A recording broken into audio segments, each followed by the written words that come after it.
बरसात की रात थी। पहाड़ों के बीच बसे गांव धरवाड़ी में घना कोहरा फैल गया था। हवा में इतनी ठंड थी कि पुराने पीपल के पेड़ के पत्ते भी कांप रहे थे। उसी रात गांव के बाहर बने 100 साल पुराने छोड़े हुए ठाकुर हवेली की टूटी खिड़कियों से अचानक एक तेज रोशनी निकलने लगी।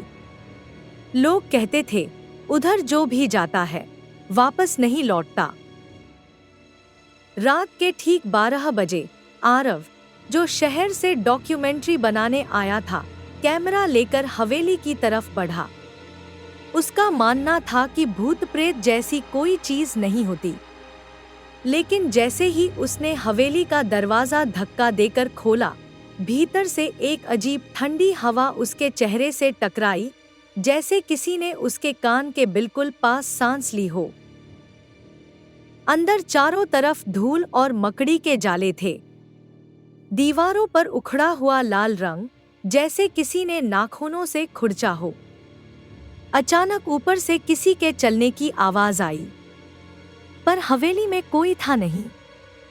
आरव ने कैमरा उठाया और सीढ़ियां चढ़ना शुरू किया।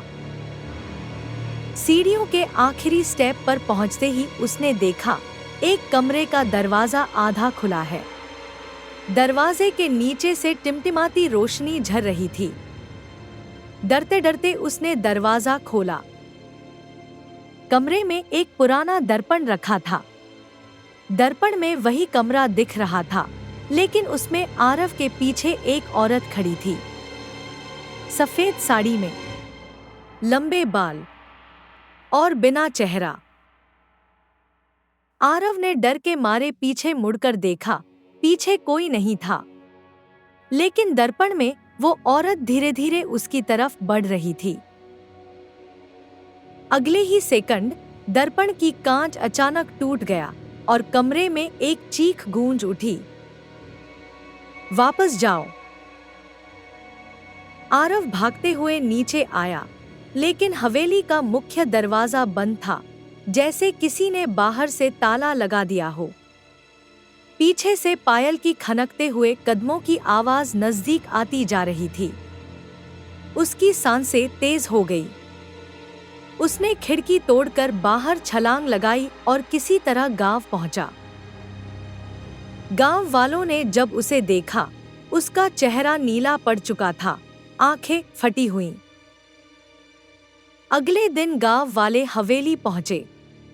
आरव का कैमरा वहां पड़ा था, लेकिन फुटेज में आखिरी रिकॉर्डिंग में सिर्फ एक ही चीज दिखाई दी,